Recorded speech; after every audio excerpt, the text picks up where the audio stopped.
ಕಂಠಂ ಕೂರ್ಚಗಳು,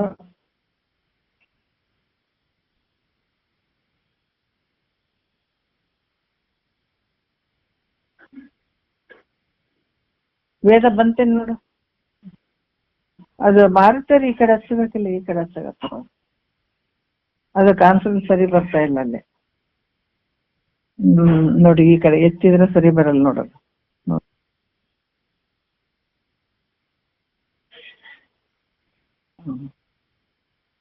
ದೇಹದಳು ನವಚಕ್ರ ಜಡೆಗಳು, ಊಹಿಸೆತನು ಮಧ್ಯ ಶಿಷ್ಣುಗಳು, ನಾಭಿ ಹೃದಯ ಕಂಠಂ ಕೂರ್ಚಗಳು, ಶೋಭಿತ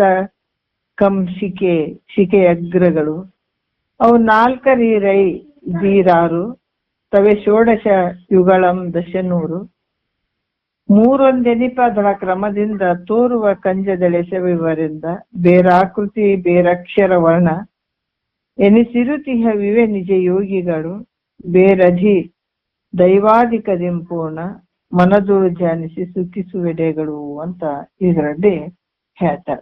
ಅಂದ್ರೆ ಏನ್ ಹೇಳ್ತಾರ, ದೇಹದೊಳಗ 9 ಶರೀರದಲ್ಲಿ 9 ಚಕ್ರಗಳು ಅದಾವ.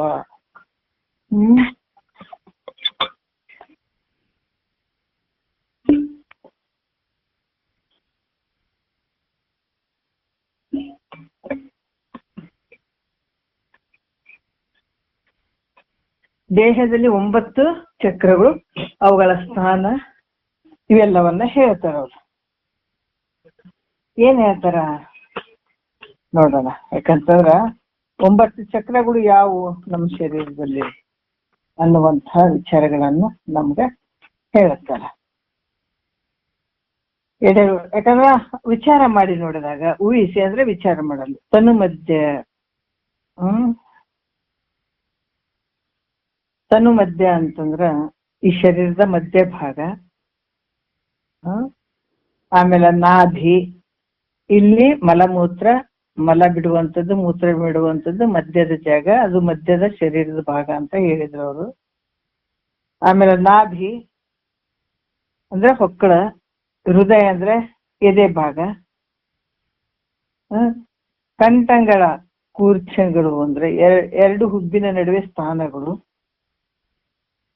ಆಮೇಲೆ ಈ ಮುಂದಿನ ವಿಚಾರ, ಯಾಕಂತಾರ ಖಮ್ ಅಂದ್ರೆ ಹಣೆಯ ಮುಂಭಾಗ, ಶಿಕೆ ಅಂದ್ರೆ ಸ್ಥಾನಗಳು ಅಂತ ಕೆಲವು ಅರ್ಥಗಳನ್ನ ಹೇಳ್ಕೊಂಡು ಬರ್ತಾರ. ಏನ್ ಹೇಳ್ತಾರ, ಈಗ ಸ್ಥಾನ ಮತ್ತೆ ಚಕ್ರ ಇವುಗಳ ಗತಿ ಹೇಳ್ಕೊಂತ ಬರ್ತಾರ. 9 ಚಕ್ರಗಳು ಯಾವುವು ಅಂತಂದ್ರೆ ಮೂಲಾಧಾರ, ಈ ಚಕ್ರಗಳು ಸ್ಥಾನ. ಯಾಕಂದ್ರೆ ಆಧಾರ ಸ್ವಾದಿಷ್ಟ ಚಕ್ರ, ಆಧಾರ ಚಕ್ರ 1, ಸ್ವಾದಿಷ್ಟ ಚಕ್ರ 2, ಮಣಿಪುರ 3, ಅನಾಹತ ಚಕ್ರ 4, ವಿಶುದ್ಧಿ ಚಕ್ರ 5, ಅಗ್ನಿ ಚಕ್ರ 6, ಬ್ರಹ್ಮರಂಧ್ರ 7, ಶಿಖಾ ಚಕ್ರ 8, ಪಶ್ಚಿಮ ಚಕ್ರ 9. ಇವುಗಳನ್ನ ಅವರು ಹೇಳ್ತಾ ಬರ್ತಾ ಇದ್ದಾರ.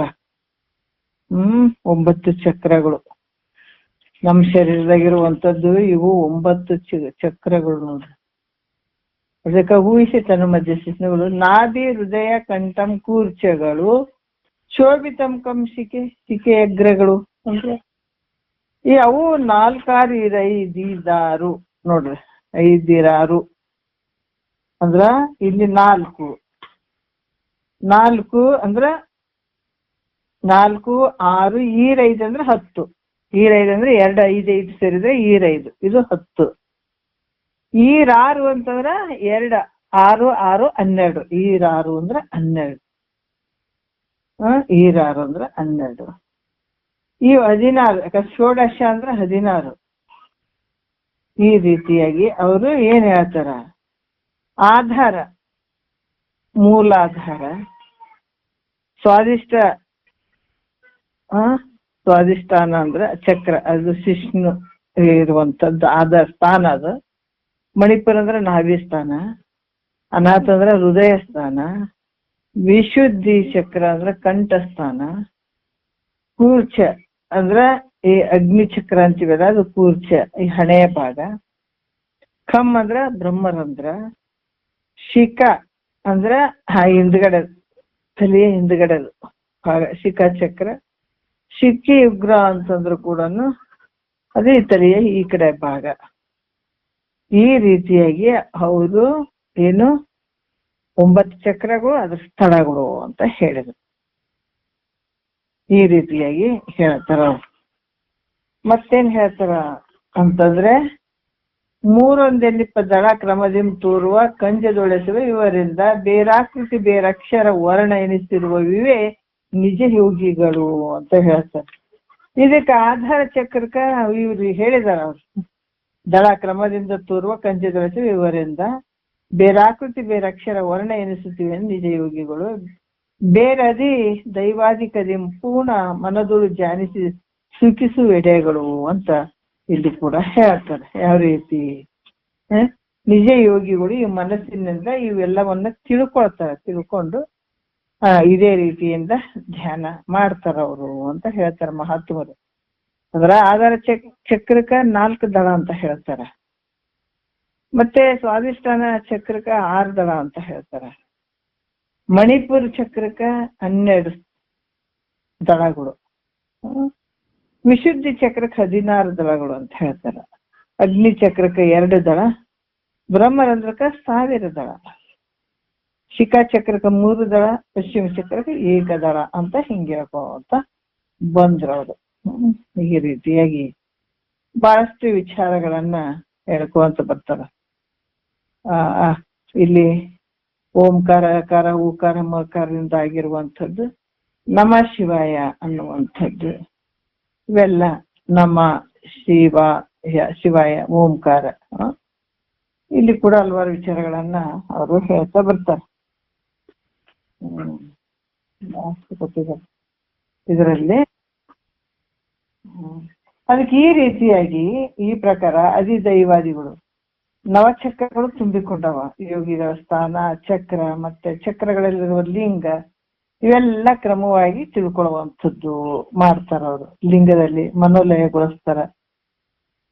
ಈ ರೀತಿಯಾಗಿ ನವಸ್ಥಾನಗಳು ಅದಾವೆ. ಈ ರೀತಿ ಅಖಂಡೇಶ್ವರ ವಚನದ ಇಲ್ಲಿ ಪ್ರತಿಯೊಂದು ವಿಚಾರಗಳನ್ನ ಇಲ್ಲಿ ತಿಳ್ಕೊಳ್ತಾರ ಅಂತ ಹೇಳುವಂತ ವಿಚಾರಗಳನ್ನ ಹೇಳಿ 9 ಚಕ್ರ ಅದ್ರ ದಳಗಳನ್ನ ಹೇಳಿದ್ರು.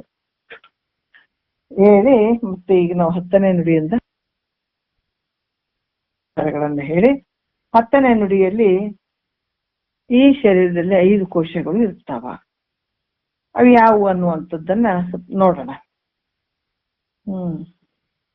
ಯಾಕಂದ್ರ ಮತ್ತಿ ತನು ಐದು ಕೋಶವನ್ನು ಪತ್ತಿಹುದೆಲೆ ನೀನರಿಯಂತವನು ಅನ್ನಮಯಂ ತನು ತಾನೆನಿಸಿರುಕು ನನ್ನಿ ಅದಕ್ಕೆ ಜರೆ ಮರಣ ತೋರ್ಕು. ನೋಡಿ, ಮತ್ತೆ ಹೇಳ್ತಾರ ಅವರು, ಹಸುಗಳು ಪ್ರಾಣಮಯ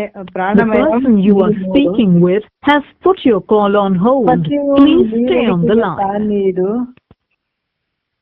ಮನವೇ ಮನೋಮಯ ಕೋಶವೆನಿಕ್ಕು ಜನಿಪರಿ ವರ್ಗಕ್ಕದು ಗುರಿಯಕ್ಕೂ ಬುದ್ಧಿಯ ವಿಜ್ಞಾನಮಯಂ ಕೇಳು ಸಿದ್ಧವದಕ್ಕೆ ಮೋಹಂ ಬಲುಗೋಳು ಪ್ರಕೃತಿಯ ಅದಾನಂದಮಯಂ ನೋಡು ವಿಕೃತಿ ವಿಹಂಗಳಿಗದು ಗೂಡು ಅನ್ನುವಂಥ ವಿಚಾರ 10ನೇ ನುಡಿಯಲ್ಲಿ ಹೇಳ್ತಾರೆ. ಮತ್ತಂದ್ರ ಬಳಿಕ ಈ ಶರೀರ ಅಲ್ಲಿ 9 ಚಕ್ರಗಳು ಹೇಳಿದ್ರು. 9 ಚಕ್ರದ ಒಂದು ಸ್ಥಾನಗಳನ್ನ ಹೇಳಿದ್ರು. ನಮ್ಮ ಶರೀರದಾಗ ಏನದಾವಂತ ಆಧಾರ, ಸ್ವಾದಿಷ್ಟ, ಮಣಿಪುರ, ನಾಥ, ವಿಶುದ್ಧಿ ಇವೆಲ್ಲ ಹೇಳಿದ್ರು. ಈಗ ಮತ್ತೇನ್ ಹೇಳ್ತಾರ, ಈ ಶರೀರ ಪಂಚಕೋಶಗಳಿಂದ ತುಂಬಿಕೊಂಡದ. ಪಂಚಕೋಶಗಳು ಆವರಣ ಆಗಿದಾವ. ಅದರಿಂದ ಇಲ್ಲಿ ಈಗ ಅಂತರ್ಗಂಗೆಯಿಂದ ಮುಚ್ಚಿದ ಜಲದಂತೆ ಅಂತ ಹೇಳ್ತಾರ. ಆತ್ಮನ ಪಂಚಕೋಶಗಳಿಂದ ಮುಚ್ಚಲ್ಪಟ್ಟವನ್ನದನ್ನ, ಯಾಕಂದ್ರೆ ಅದು ತೋರಂಗಿಲ್ಲ. ಆದ್ರೆ ಜಲದ ಮೇಲಿನ ಇದು ಅಂತರಗಂಗಿ ಅಂತ ತೆಗೆದು ಹಾಕಿದಾಗ ಅದು ಒಂಥರ ಮಾಸ್ತರ ಇರ್ತದ ನೋಡ್ರಿ. ಅದು ಒಳಗಿನ ಶುದ್ಧವಾದ ಜಲವು ತೋರುವಂತೆ ಮೇಲೆ ಅದು ಅಂತರ್ಗಂಗೆ ಅದು ಸಣ್ಣ ಮಾಸ್ತರ ಬೆಳೆದಿರ್ತದ. ಒಂದೊಂದ್ಸಲ ಎಲ್ಲಾರೋ ನದಿ ಒಳಗ ಅಲ್ಲಿ ನೋಡ್ಬೇಕು, ಇದು ಕೆರಿ ಒಳಗ ಅಂತಲ್ಲಿ ಇಂತಲ್ಲಿ ಅದೇನಾಗಿರ್ತದೆ, ಜಲವನ್ನೇ ಅದು ಮುಚ್ಚಿರ್ತದೆ. ಯಾವಾಗ ನಾವು ಮ್ಯಾಲಿದ ಹಿಂಗ್ ತೆಗಿತೀವಿ ಅವಾಗ ಕೆಳಗ್ ತಿಳಿ ನೀರು ಕಾಣ್ತಾವ ನಮ್ಗೆ. ಅದಕ್ಕೆ ಈ ರೀತಿ ಪಂಚಕೋಶಗಳಿಂದ ಈ ಶರೀರ ಏನು ಆತ್ಮ ಏನು ಬದುಕಿ ಆಗಿದಾವ ಆತ್ಮನಿಗೆ ಪಂಚಕೋಶಗಳು ಇವು ವಿವೇಕದಿಂದ ಬೇರ್ಪಡಿಸುವಂಥದ್ದು. ಅಂದ್ರೆ ವಿವೇಕ ವಿಚಾರದಿಂದ ಬೇರ್ಪಡಿಸುವಂಥದ್ದು. ಹಂಗಿಂಗ್ ಮಾಡಿ ಬೇರ್ಪಡಿಸುವಂಥದ್ದಲ್ಲ, ಇದು ವಿಚಾರ ಮಾಡಿ ಅನಾತ್ಮವನ್ನ ವರ್ಗಗಳನ್ನ ಬೇರೆ ಮಾಡಿಸುವಂಥದ್ದು. ಈ ಬೇರ್ಪಡಿಸಿದಾಗ ಏನಾಗ್ತದೆ, ಸ್ವಯಂ ಪ್ರಕಾಶವಾದ ಪ್ರತ್ಯೇಕಾತ್ಮ ಸ್ವರೂಪ ಆತ್ಮನೇ ಉಳಿತಾನೆ. ಹಿಂಗೈತದ. ಈ ಆತ್ಮನ ಸ್ವರೂಪ ಸ್ಥಿತಿಯಿಂದಿರುವುದು ಏನದ ಮೋಕ್ಷ. ಬಹಳ ಬಹಳ ಏನು ದೂರ ಇಲ್ಲ. ಇವನು ಸ್ವಲ್ಪ ಸರಿಸಬೇಕು, ಏನು ಒದಿಕೆ ಆಗಿದ್ದಾವಲ್ಲ ಇವನು ಸರಿಸಬೇಕು. ಸರಿಸಿದಾಗ ಸ್ವಯಂ ಪ್ರಕಾಶ ರೂಪವಾದಂತ ಪ್ರತ್ಯೇಕ ರೂಪ ಆತ್ಮನೇ ಉಳಿತಾನ. ಅದಕ್ಕೆ ಈ ಒಂದು ಆತ್ಮನ ಸ್ಥಿತಿಯಿಂದ ಇರ್ತದಲ್ಲ ಆ ಭಾವನೆ ಮೋಕ್ಷ ಅನ್ಸುತ್ತೆ. ಯಾಕಂದ್ರ ನಿಜಗೊಂಡ್ರೆ ಬಹಳ ಚಂದ ಹೇಳ್ಯಾರ ಆ ದಾರಿ ಹೋಗುವಂಥದ್ದು, ಮೋಕ್ಷಕ್ಕೆ ಹೋಗುವಂತ ದಾರಿ ಬಹಳ ಚಂದ ಹೇಳ್ಯಾರ. ಬಟ್ ಇದು ಸಿಕ್ಕರೆ ಬಹಳ ಧನ್ಯರು. ಯಾಕಂತಂದ್ರ ನಮಗ ವೇದ ಉಪನಿಷತ್ತುಗಳು ಅವೆಲ್ಲ ಓದಕ್ ಬರಂಗಿಲ್ಲ. ಅವು ಸಂಸ್ಕೃತದಲ್ಲಿ ಅದಾವ. ಹಂಗಾಗಿ ಎಲ್ಲಾ ಒಂದು ತಾತ್ಪರ್ಯ ಒಂದು ಇವೆಲ್ಲ ವಿಚಾರಗಳು ಇಲ್ಲೇ ಇದ್ದಾವ.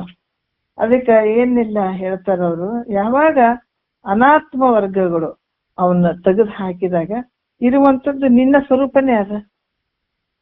ಇದಕ್ಕ ಅದರಿಂದ ಪಂಚಕೋಶಗಳನ್ನ ನೀ ಅವಶ್ಯವಾಗಿ ವಿಚಾರ ಮಾಡ್ಬೇಕು.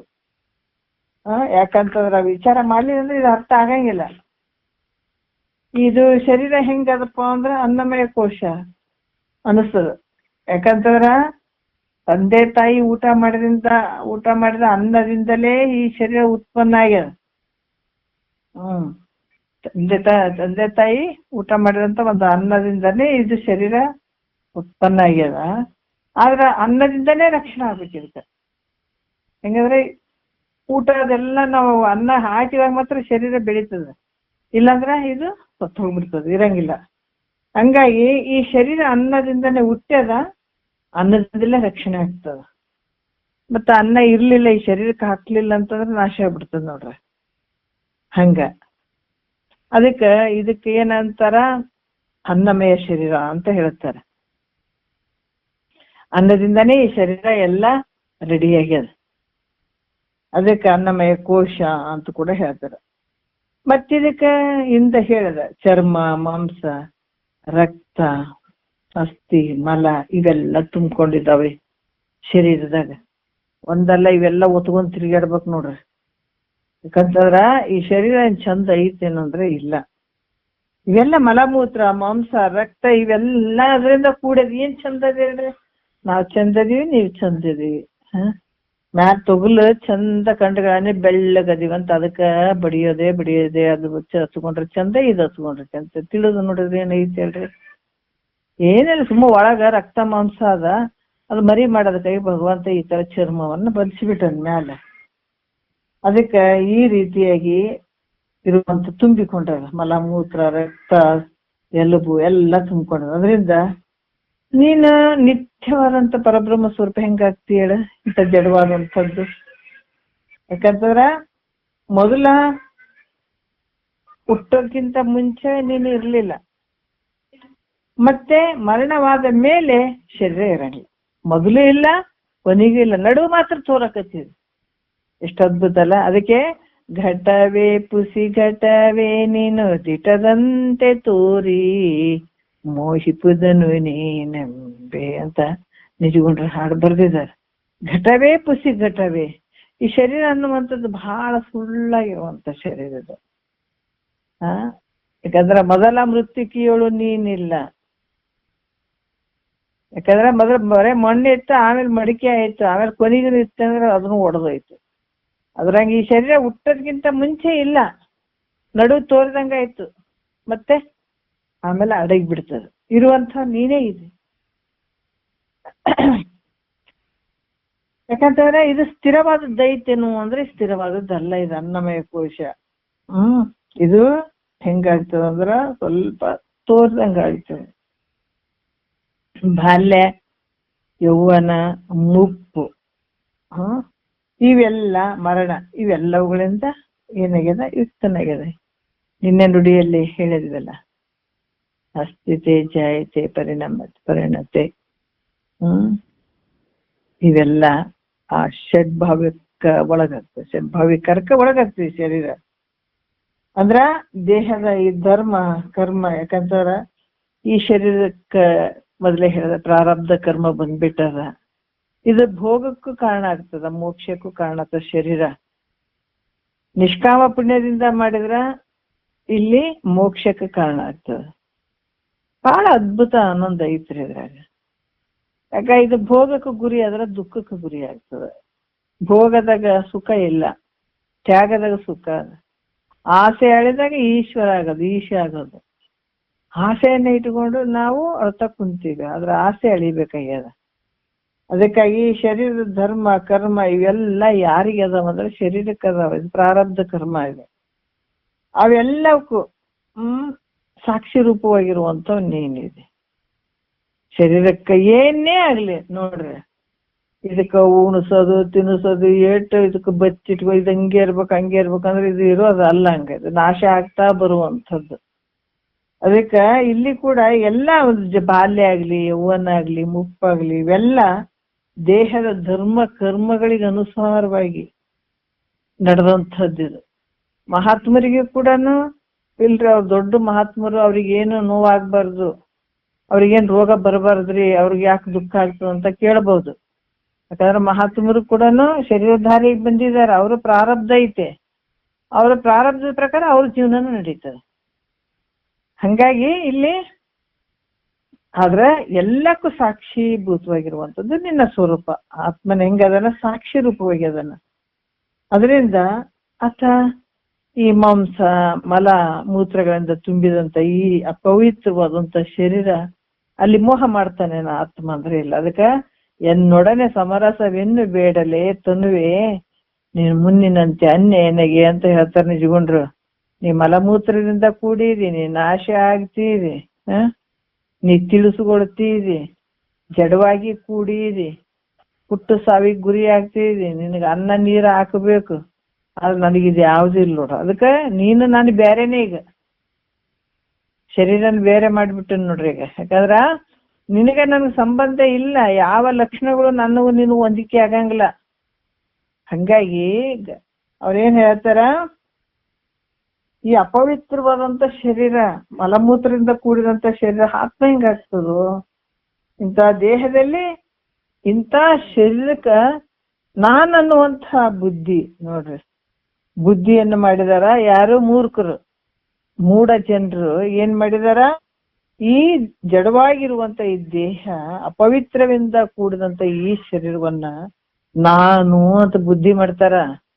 ನಾನು ಅನ್ನುವಂಥದ್ದು ಬುದ್ಧಿ ನೋಡ್ರಿ, 50, 60, 70, 80 ವರ್ಷ ಆದ್ರೂ ಕೂಡ ಇನ್ನೂ ಇರ್ತೀವಿ ಅನ್ನೋದು ಭಾವ.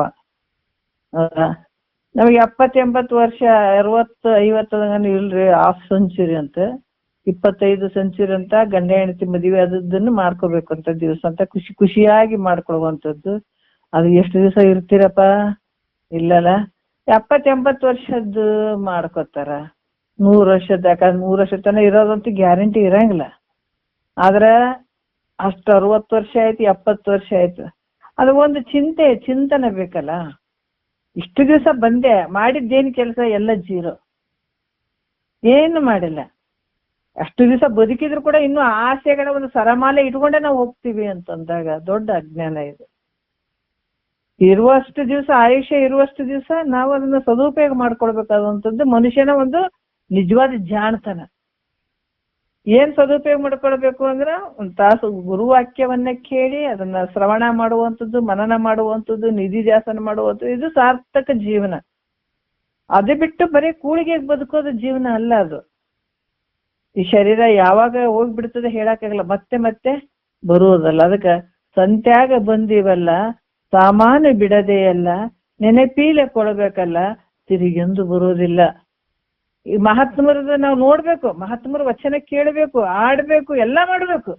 ಆದ್ರ ಬರೀ ಅವೇ ಮಾಡ್ಕೊಂಡ್ ಕೂತ್ ನಮ್ಮನ್ನ ತಿಳ್ಕೊಳ್ಳಿಲ್ಲ ಅಂದ್ರೆ ವ್ಯರ್ಥ ಅದು. ಅವ್ರ ದಾರಿ ಏನು? ಅವ್ರ ತಮ್ಮನ್ ತಾವ್ ತಿಳ್ಕೊಂಡ್ರೆ ಇವತ್ತು ದೊಡ್ಡ ಮಹಾತ್ಮರಾದ್ರು ನಮಗ ವಚನ ಮೂಲಕ ಹೇಳಿದ್ರು. ಬಟ್ ನಾವು ತಿಳ್ಕೊಬೇಕಲ್ಲ, ಕೆಳಗಿನ ಒಂದು ದುಃಖದ ಒಂದು ಬೇರುಗಳನ್ನು ತಿಳ್ಕೊಬೇಕು, ಶಾಂತಿಯ, ಸುಖದ, ನೆಮ್ಮದಿಯ, ಆನಂದದ ಬೇರುಗಳನ್ನ ನಾವು ತಿಳ್ಕೊಳ್ಬೇಕಾದ್ರೆ ನಾನು ಯಾರಿದ್ದೀನ ತಿಳ್ಕೊಳಲ್ತಾನ ನಮಗ್ ಮೋಕ್ಷ ಆಗಂಗಿಲ್ಲ. ಮೋಕ್ಷ ಅಂದ್ರೇನು? ದುಃಖದಿಂದ ಬಿಡುಗಡೆ ಆಗೋದಷ್ಟೇ. ಮತ್ತೆ ಮೋಕ್ಷ ಅಂದ್ರೆ ಏನಾರು ಕೊಟ್ರ ಮಾಡ್ದಂತ ಹಂಗಲ್ಲ. ಅದು ನಮಗೇನ್ ದುಃಖ ಅದು ಈ ಜನ್ಮದಾಗ ಆ ದುಃಖವನ್ನು ಬಿಡುಗಡೆ ಮಾಡ್ಕೊಳ್ಳುವಂತ ಅಶಕ್ತಿ ಈ ಜನ್ಮಕ್ಕಾದಂದ್ರೆ ನಾವ್ ಯಾಕ್ರಿ ಬಿಡ್ಬೇಕು ಹೇಳ್ರಿ? ಆದ್ರ ಸತತ ಅಭ್ಯಾಸ ಬೇಕಿರುತ್ತೆ, ಸತತವಾದಂತ ಶ್ರವಣ ಬೇಕು. ಅಭ್ಯಾಸ ಅಂದ್ರೆ ಏನಿಲ್ಲ, ಸತತ ಕುಂತು ಕೇಳಿ ಗುರುವಾಕ್ಯಗಳನ್ನ ಸ್ವೀಕಾರ ಮಾಡಿ ಅದೇ ಪ್ರಕಾರ ನಡ್ಕೊಳ್ಳುವಂಥದ್ದು. ಅದಕ್ಕೆ ಇಂಥ ಒಂದು ಜಡವಾಗಿರುವಂಥದ್ದು, ಮಲಮೂತ್ರದಿಂದ ಕೂಡುವಂಥದ್ದು, ನಾಶ ಆಗುವಂತ ಶರೀರಕ್ಕ ಮೂಢ ಜನರು ನಾನು ಆ ಶರೀರದಲ್ಲಿ ನಾನು ಅನ್ನುವಂಥ ಬುದ್ಧಿಯನ್ನ ಮಾಡಿದ್ದಾರೆ. ಆದ್ರ ಇವರು ವಿಚಾರಶೀಲರಾದಂತ ಮಹಾತ್ಮರು, ಸತ್ಪುರುಷರು ಇದರಲ್ಲಿ ಆತ್ಮ ಬುದ್ಧಿಯನ್ನು ಮಾಡ್ತಾರೇನು ಅಂದ್ರ ಮಾಡಂಗಿಲ್ಲ. ಯಾವಾಗ ಸದ್ಗುರು ಹೇಳ್ಬಿಟ್ಟ ಏನು ಒಬ್ರು ಯಾರ ಬೈತಂದ್ರ ನಾವ್ ಏಟ್ ಮನಸ್ನಾಗ ಇಟ್ಕೊಂಡು ಹಿಂಗಂದ್ರಿ ಅಂತೀವಿ. ಎಷ್ಟು ದಿವಸ ಆದ್ರೂ ಮರೆಯಂಗಿಲ್ಲ. ಎದುರುಗಡೆ ಬಂದ್ರ ಅದೇ ಮಾತು ನೆನಪು ಬರ್ತಿರ್ತ. ಕೊನೆಯವರೆಗೂ ಅವ್ರ ಮುಖ ನೋಡಂಗಿಲ್ಲ ನೋಡ್ರಿ, ಹಿಂಗ್ ಅಂದ್ಬಿಟ್ಟಾರ ಅಂತೀವಲ್ಲ. ಗುರುನಾಥ್ ಹೇಳಕತ್ತೇನೆ, ಈ ಶರೀರ ನಿಂದ ಅಲ್ಪ ಅಂತ ಹೇಳಿದಾಗ ನಾವು ಗಟ್ಟಿಗೆ ಹಿಡ್ಕೊಂಡ್ಬಿಡ್ಬೇಕು. ಹೌದು, ಗುರುಗಳು ಹೇಳ್ಬಿಟ್ಟಿದಾರ ಈ ಶರೀರ ನಾನಲ್ಲ ಅಂತ. ಅವಾಗ ಮನನ ಮಾಡಕ್ ಶುರು ಮಾಡಿದಾಗ ಗುರುಗಳು ಹೇಳ್ದಂಗೆ ಜಗತ್ತು ಮಿಥ್ಯೆ ಐತೆ, ಬ್ರಹ್ಮ ಸತ್ಯ ಐತೆ ಅಂತ ಹೇಳುವಂತ ವಿಚಾರಗಳನ್ನ ನಾವು ತಿಳ್ಕೊಂಡು ಅದ್ರ ಪ್ರಕಾರ ನಡ್ಕೊಂಡಾಗ ಖಂಡಿತ ಈ ಜನ್ಮದಲ್ಲಿ ಸಾರ್ಥಕ ಆಗ್ತದೆ. ಅದಕ್ಕೆ ಸತ್ಪುರುಷರು ಮಾಡ್ತಾರೆ ಅನ್ನೋದ್ರಿಲ್ಲ. ಅವರು ಗುರುವಿನ ವಾಕ್ಯ ಬಹಳಷ್ಟು ಉತ್ಕೃಷ್ಟವಾದಂತ ವಿಚಾರಕ್ಕೆ ತಗೊಂಡೋಗ್ಬಿಡ್ತಾರ ಅವ್ರು. ಗುರುವಚನವೇ ಶ್ರುತಿ, ಗುರುವಚನವೇ ಸ್ಮೃತಿ, ಗುರುವಚನವೇ ಪುರಾಣಾಗಮ, ಗುರುವಚನವೇ ಸಕಲ ಸಿದ್ಧಿಗಳಾಗು, ಗುರುವಚನವೇ ಮೋಕ್ಷಗತಿಯತು ಅಂತ ಪಕ್ಕ ತಿಳ್ಕೊಂಡು ಅದ್ರ ಪ್ರಕಾರ ಮಾಡ್ತಾರೆ. ಹಂಗಾಗಿ ಈ ಶರೀರದಲ್ಲಿ ಆತ್ಮ ಬುದ್ಧಿಯನ್ನು ಮಾಡಂಗಿಲ್ಲ ಯಾರು ಮಹಾತ್ಮರು. ಅದರಿಂದ ಶಿಷ್ಯ ನಿನಗ್ ಹೇಳಾಕತ್ತೀನಿ, ದುಃಖ ಆದಂತ ನನಗ್ ಬಂದು ಪಾದಕ್ ಬಿದ್ದಿದೆ, ಈ ಜನನ ಮರಣದ ದುಃಖ ಬಹಳ ಐತಪ್ಪ ಅಂತ ಹೇಳಾಕತ್ತೀರಿ. ಅದಕ್ಕ ಇದು ಸುಮ್ಮನೆ ಇದ್ದವರಿಗೆ ಅಲ್ಲಿ ಇದ್ದವ್ರಿಗೆ ಬರ್ಯಪ್ಪ ಹೇಳ್ತೀನಿ ಅಂತ ಹೇಳುವಂತ ಶಾಸ್ತ್ರ ಅಲ್ಪ ಇದು. ಯಾವಾಗ ಮನುಷ್ಯನಿಗೆ ದುಃಖ ಅಂತ ಗೊತ್ತಾದಾಗ ಮಾತ್ರ ಅಧಿಕಾರಿ ಆಗ್ತಾನತ. ಅಲ್ಲಿವರೆಗೂ ಈಗ ಯಾವ್ದೋ ಒಂದು ನೌಕರಿಗೆ ಒಂದು ಕ್ವಾಲಿಫಿಕೇಶನ್ ಬೇಕಾಗ್ತದೆ, ಇಷ್ಟು ಓದಿರ್ಬೇಕು ಹಿಂಗಿರ್ಬೇಕು ಅಂದಾಗ ಮಾತ್ರ ನೌಕರಿ ಕೊಡ್ತಾರೆ. ಆದ್ರೆ ಇದ್ರಾಗ ಭಾವದಲ್ಲಿ ಕ್ವಾಲಿಫಿಕೇಶನ್ ಅಂತ ಕಂಡ್ರೆ ಕ್ವಾಲಿಫಿಕೇಶನ್ ಬೇಕಾಗ್ತದೆ. ಅದಕ್ಕೆ ದುಃಖ ಗೊತ್ತಾಗ್ತದ, ಹೆಂಗಾರ ಮಾಡಿ ದುಃಖದಿಂದ ಪಾರಾಗ್ಬೇಕಪ್ಪ, ನೀನೇ ಗತಿ ನೀನೇ ಮತಿ ಅಂತ ಬಂದು ಪಾರಕ್ ಬಿದ್ದಾನೆ. ಅದಕ್ಕೆ ನಾನು ಹೇಳಕತ್ತೀನಪ್ಪ ನಿನಗ, ಈಗ ಕೇಳು, ಸರಿಯಾಗಿ ಕೇಳು. ಯಾಕಂದ್ರೆ ನೀ ದುಃಖದಿಂದ ಬಿಡುಗಡೆ ಆಗ್ಬೇಕಾಗಿತ್ತು ಅಂದ್ರ ಚೆನ್ನಾಗಿ ಕೇಳು. ಅದಕ್ಕ ಆತ್ಮ ಬುದ್ಧಿಯನ್ನ ತ್ಯಾಗ ಮಾಡಪ್ಪ. ಈ ಶರೀರ ಹೆಂಗದ, ಶರೀರದಲ್ಲಿ ನಾನು ಆತ್ಮ ಅನ್ನುವಂತ ಬುದ್ಧಿಯನ್ನ ಐತಲ್ಲ ಇದರಲ್ಲಿ ಶರೀರದಲ್ಲಿ, ಅದಕ್ಕ ಅದನ್ನ ತ್ಯಾಗ ಮಾಡು, ಆತ್ಮ ಬುದ್ಧಿಯನ್ನ ತ್ಯಾಗ ಮಾಡು. ಅದಕ್ಕ ನಿರ್ವಿಕಲ್ಪ. ಅದರಲ್ಲಿ ನಿಜಗೂ ಯಾರು ಯಜ್ಞವಲ್ಕರು ಮೈತ್ರಿ ದೇವಿಗೆ ಇದನ್ನ ಹೇಳಿದಾರ. ಏನ್ ಹೇಳಿದಾರ? ನೆರೆ ಕೇಳು, ಕೇಳಿದದನ್ನ ಅರಿದುದನ್ನೊಮ್ಮೆ ಮರೆಯದರು, ಗುರು ಪೇಳದ ತೆರದಳು ತೊರೆ ವಿಷಯವನು. ನೋಡಿ, ಇವೆಲ್ಲ ಶರೀರ ನನವು, ಅದು ನಂದು, ಇದು ನಂದು ಅಂತ ಏನು ಇಷ್ಟು ದಿವಸ ಬೆಳೆಸ್ಕೊಂಡು ಬಂದಿದಿ, ದುಷ್ಟರನ್ನೇ ಬೆಳೆಸ್ಕೊಂಡು ಬಂದಿದಿ. ನಿನ್ ಶರೀರದಾಗ ದುಷ್ಟರೇ ಅದಾರ. ಅದಕ್ಕೆ ಹೇಳ್ತಾರ, ಕಳ್ಳರಾದಾರವ್ವ ಸುಳ್ಳಾರಾದಾರವ್ವ, 6 ಗುಣದವರು ಸೇರ್ಯಾರವ್ವ, ಎಲ್ಲರೂ ಕೂಡಿ ನನ್ನ ಎಳೆಯುವರವ್ವ ಗೆಳತಿ ಅಂತ ಹೇಳ್ತಾರಲ್ಲ. ಹಂಗಾಗಿ ಇವ್ರನ್ನ ಬೆಳೆಸುವಂತ ಬಂದ್ಬಿಟ್ಟಿದೀವಿ. ಅದಕ್ಕೆ ಮಹಾತ್ಮರು ಹೇಳ್ತಾರ, ತೊರೆ ವಿಷಯವನು, ತೊರೆದ್ ಬಿಟ್ಬಿಡು, ಅವೆಲ್ಲ ವಿಷಯಾದಿಗಳು ಬಿಟ್ಟು ಬಿಡು. ನಿನಗ ಅದರಿಂದ ಯಾವ್ದು ಸುಖ ಇಲ್ಪ. ಅದಕ್ಕೆ ಅದನ್ನ ಬಿಟ್ಟು ಏನು ಆತ್ಮ ಬುದ್ಧಿ ಏನೈತಿ ಶರೀರದೊಳಗ ಅದನ್ನ ತೆಗೆದಾಕಿ ತ್ಯಾಗ ಮಾಡಿ ಆ ನಿರ್ವಿಕಲ್ಪವಾದಂತ ಪರಬ್ರಹ್ಮ ಸ್ವರೂಪವೇ ನಾನಂತ ತಿಳ್ಕೊ. ಅನ್ಯ ನೋಡಕ್ ಹೋದ್ರ ಏನಿಲ್ಲಿ, ನಿನ್ನ ಸ್ವರೂಪನೇ, ನಿನ್ನ ಸ್ವರೂಪದ ಬೆಳಕ ಬೇಕಾದಷ್ಟು ಸೂರ್ಯ ಚಂದ್ರ ಕೂಡ ನಿನ್ನ ಸ್ವರೂಪದಲ್ಲೇ ಅದಾರ ಅಂತಂದಾಗ ನೀನ್ ಎಷ್ಟು ಹೆಂಗಿದೆ ಅಂತ ಅರ್ಥ ಮಾಡ್ಕೊಳಪ್ಪ. ಅದಕ್ಕೆ ನೀನ್ ಬಾಳ ಕಡಿಮೆ ಅಂತ ತಿಳ್ಕೊಂಡು ಬಾಳ ಕಷ್ಟಕ್ಕೂ ಗುರಿಯಾಗಕತ್ತಿದಿ. ನೀನ್ ಕಡಿಮೆನಲ್ಲ, ಇಡೀ ಜಗತ್ತ ನಿನ್ನೊಳಗ ಅಡಿಗ್ಯಾವ.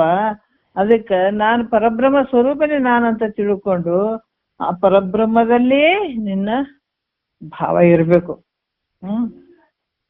ಅಲ್ಲೇ ನೀನು ಅದನ್ನೇ ಯೋಚನೆ ಮಾಡು. ಅದಕ್ಕೆ ಮತ್ತೆ ತನ್ನ ದೇಹದಲ್ಲಿ, ಯಾಕಂದ್ರೆ ಇದು ಯಾವ ರೀತಿ ಅಂತಾರ, ನೆರಳ ದೇಹದಲ್ಲಿ ತನ್ನ ಕನ್ನಡಿ, ಯಾಕಂದ್ರೆ ಪ್ರತಿಬಿಂಬಿತವಾದಂಥದ್ದು ಈ ಶರೀರ ಐತಿ. ಅದು ಕನ್ನಡಿಯಲ್ಲಿ ನೋಡ್ಕೊಂಡಾಗ ಪ್ರತಿಬಿಂಬ ಐತಿಲ್ಲ, ಯಾವ ರೀತಿ ಆ ರೀತಿ ಈ ದೇಹದಲ್ಲಿ ಸ್ವಪ್ನ ಕಲ್ಪಿತವಾದ ದೇಹದಲ್ಲಿ ಹೇಗೆ ಆತ್ಮಬುದ್ಧಿಯನ್ನು ಮಾಡೋದಿಲ್ಲವೋ, ನಾವೇನಾದ್ರೂ ಈ ಯಾವ ರೀತಿ ಅಂದ್ರ ಈ ನೆರಳದಾಗ ನಮ್ಮ ಶರೀರ ತೋರಕತ್ತದ, ಮತ್ತೆ ಕನ್ನಡಿ ಅದ, ಕನ್ನಡಿ ಒಳಗ ನಮಗ್ ಪ್ರತಿಬಿಂಬಿತವಾದಂತ ದೇಹ ಕಾಣಕತ್ತದ ನಮಗ.